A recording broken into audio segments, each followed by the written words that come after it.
यह कहानी है एक बदनसीब लड़की की। वैसे इस दुनिया में लड़की होना ही जीवन को काफ़ी कठिन बना देता है। और जब आप दिखने में अच्छे ना हो, पढ़ाई लिखाई में भी अच्छे ना हो, तब सोचिए कठिनाई का लेवल क्या होता होगा। संध्या बचपन से ही पढ़ाई लिखाई में बहुत कमज़ोर थी। रंग उसका सांवला था। नाक नक्शा भी बाकी लड़कियों की तुलना में इतना खास न था। ऊपर से भगवान ने दांतों की बनावट भी टेढ़ी मेढ़ी दी थी। जब संध्या छोटी थी तो बचपन में स्कूल के बच्चे चिढ़ाते थे। बड़ी हुई तो गली मोहल्ले के लोग उसे देखकर मुंह फेर लिया करते। कोई भी उसका दोस्त बनने के लिए तैयार न था। उसके रिश्तेदार भी कुछ खास उसे भाव दिया नहीं करते थे। बस एक उसकी माँ ही थी जिसे उसके सूरत या लुक से कोई फर्क नहीं पड़ता। माँ संध्या से और संध्या माँ से बेहद प्यार करते।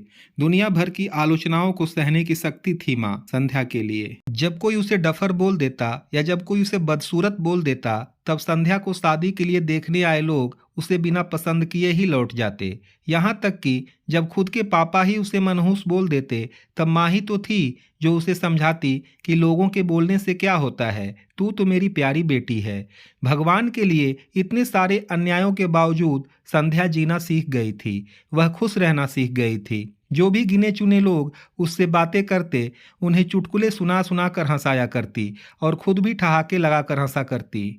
इसके अलावा एक बहुत बड़ी खूबी थी संध्या की। उसे खाना बनाने में बहुत मज़ा आता था। और ना सिर्फ खाना बनाने में मज़ा आता था, बल्कि उसके बनाए हुए खाना खाकर लोगों को जो स्वाद मिलता था वह उनको तृप्त कर जाता था। और यह उसमें अपने आप तो नहीं आया था। दुनिया के ठुकराए जाने के बाद उसने अपना सारा समय खाने की रेसिपीज़ की किताबें, रेडियो शोज़ और टीवी चैनल्स को समर्पित कर दिए थे। संध्या की तारीफ तो कोई भी नहीं करता, लेकिन उसके हाथों के बने खाने की तारीफ वह हर व्यक्ति करता जो उसे चखता। इस एक गुण की वजह से संध्या अपने आजू बाजू की औरतों में फेमस हो गई थी। क्योंकि जिसे भी खाना पकाना सीखना हो या कुछ नया पकवान बनाना सीखना हो, तो वह संध्या के पास आती और संध्या भी खुशी खुशी उन्हें सब सिखाती। उसके पास आने वाली औरतें अच्छा खाना बनाना सीख जाती। लेकिन लाख कोशिश करने के बाद भी संध्या के हाथों का वह जादू जो सबको तृप्त कर जाता, वह कोई नहीं सीख पाता। संध्या की जिंदगी इन्हीं उतार चढ़ावों के साथ कट रही थी। एक बार फिर से माँ बाप ने जी तोड़ कोशिश कर एक फैमिली को संध्या को देखने के लिए मना लिया था। और अगले दिन लड़का संध्या को देखने आने वाला था। संध्या को इस बात की खबर होने पर वह दुखी और गुस्सा हो गई थी कि बिना उससे पूछे पता नहीं क्यों माँ बाप लड़कों को बुला लेते थे और उसका मजाक बना देते थे। माँ ने संध्या को समझाया था कि ऐसा ही होता है। कोई भी बेटी अपने माँ बाप के यहाँ हमेशा नहीं रहती। उसे एक दिन शादी करके जाना ही पड़ता है। अगले दिन संध्या सुबह सुबह ही लड़के वालों के आने से पहले ही सज संवर के कहीं निकल गई थी।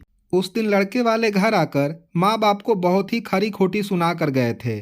वैसे भी पापा को संध्या पर हमेशा ही गुस्सा रहता था, लेकिन उसकी इस हरकत ने उनको गुस्से से पागल कर दिया था। उस दिन पापा ने संध्या का सारा गुस्सा माँ पर उतार दिया था, यह कहकर कि मनहूस बेटी को जन्म देकर भी तुम्हारा मन नहीं भरा था, इसलिए उसको लाड़ प्यार देकर सर पर बिठा लिया है। हमेशा अपनी बेटी के बारे में गलत बोलने वालों से नाराज रहने वाली माँ आज खुद संध्या से बहुत नाराज हो गई थी। और वह संध्या के घर वापस आने की बेसब्री से राह देख रही थी, ताकि वह अपना गुस्सा उस पर उतार सके। सूरज ढलने से पहले संध्या घर लौट आई थी। उसके चेहरे पर एक अजीब सी खुशी थी। हाथों में एक चेक था और एक सर्टिफिकेट भी। संध्या माँ से कुछ कहना चाहती थी, लेकिन इससे पहले कि संध्या अपने मुंह से एक भी शब्द कह पाती, माँ ने उसे खरी खोटी सुनाना शुरू कर दिया। गुस्से में माँ बोलते बोलते इतना कुछ ज़्यादा बोल गई कि संध्या ने उसे सपने में भी नहीं सोचा था। माँ ने कहा, बाकी सभी लोग सही थे, तुम सच में मनहूस हो। तुम्हारी वजह से हर कोई परेशान है। अच्छा होता जो तुम पैदा होते ही मर जाती, यह दिन ना देखना पड़ता हमें। गुस्से में बड़बड़ाती और सब्जियां काट रही माँ ने एक बार भी संध्या की तरफ नहीं देखा था। संध्या माँ की बातें किसी पत्थर की मूरत की तरह सुन रही थी। पत्थर की ऐसी मूरत जिसके शरीर में तो जान ना हो, लेकिन आंखों में आंसुओं की धारा बह रही हो। संध्या ने माँ से पूछा, माँ क्या सच में तुम भी चाहती हो कि मैं मर जाऊं? क्या इतनी बुरी हूं मैं माँ? अभी भी गुस्सा सर पर सवार होने की वजह से माँ ने कह दिया, हाँ। बिना एक पल भी सोचे संध्या ने सीधा अपने कमरे में जाकर कमरे को अंदर से बंद कर लिया था। 1-2 मिनट बाद गुस्सा थोड़ा शांत होने पर माँ को अपनी गलती का एहसास हुआ तो संध्या के रूम की तरफ गई। उन्हें पता चला कि संध्या ने रूम को अंदर से बंद कर लिया है। गुस्से में कुछ कर ना ले इसलिए माँ ने तुरंत पापा को इस बात की खबर दी। दोनों ने काफ़ी दरवाज़ा खोलने की कोशिश की लेकिन जब नाकामयाब रहे तो दरवाज़ा तोड़ दिया। अपने स्कार्फ से फांसी का फंदा तैयार कर संध्या पंखे से लटक रही थी। ज्यादा वक्त नहीं हुआ था, वह सिर्फ बेहोश हुई थी। माँ पापा ने तुरंत उसे पंखे से अलग किया और बेड पर लेटाया। पापा ने तुरंत डॉक्टर को फोन किया। तब माँ का ध्यान बेहोश पड़ी संध्या के हाथ में पकड़ी एक चिट्ठी और पास ही पड़े 5 लाख के चेक और 5 स्टार होटल में शेफ की नौकरी के लिए कंफर्मेशन लेटर पर पड़ी जो संध्या अपने साथ लाई थी। माँ और पापा ने वह चिट्ठी खोलकर पढ़ी जो उसने अभी अभी लिखी थी। चिट्ठी कुछ इस प्रकार थी। मम्मी और पापा, मैं जानती हूँ मेरे जन्म से लेकर आज के दिन तक मैंने ऐसा कुछ भी नहीं किया है जिस पर आप गर्व कर सकें, लेकिन मैं आपको बताना चाहती थी कि आज मैं खाना पकाने के नेशनल लेवल कंपटीशन को जीत चुकी हूं और यह 5 लाख का चेक मुझे प्रथम स्थान पर आने के लिए मिला था। जजिस को मेरा खाना इतना पसंद आया था कि उन्होंने मुझे एक बहुत बड़े होटल में बतौर मास्टर शेफ की नौकरी के लिए कन्फर्मेशन लेटर ही दे दिया था।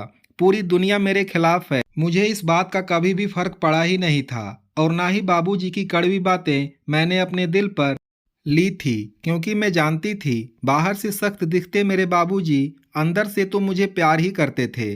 प्यार ना करते होते तो बिना मांगे मुझे कपड़े, मिठाइयाँ, पटाखे ये सब ना ला कर देते। माँ के प्यार को कोई क्या बयां कर सकता है।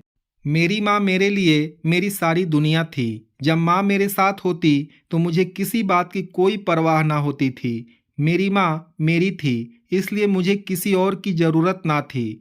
मेरी माँ अब मेरे साथ नहीं है तो मेरी दुनिया मेरे साथ नहीं है, इसलिए मैं आज दुनिया को ही अलविदा कहकर जा रही हूँ। मैं जानती हूँ आपने कभी ना कभी भगवान से यह दुआ जरूर मांगी होगी कि अगले जन्म में मेरी जैसी औलाद ना मिले, लेकिन मैं हमेशा यह प्रार्थना करती थी कि अगले जन्म में तो क्या, मेरे हर जन्म में मुझे आप जैसे ही माता पिता मिले। और आज भी यही कहकर प्रार्थना करके उसी भगवान के पास जा रही हूँ। चिट्ठी पढ़ते पढ़ते माँ और पापा सर से पांव तक पछतावे में डूब गए थे और बेहोश पड़ी संध्या के सर पर हाथ फेरते फेरते फूट फूट कर रो रहे थे। दोस्तों, अगर कहानी पसंद आए तो मेरे वीडियो को लाइक करना और मेरे चैनल को सब्सक्राइब करना ना भूलें। आपका सहयोग मेरे लिए बहुत कुछ है। आपका दिन शुभ हो और मंगलमय हो।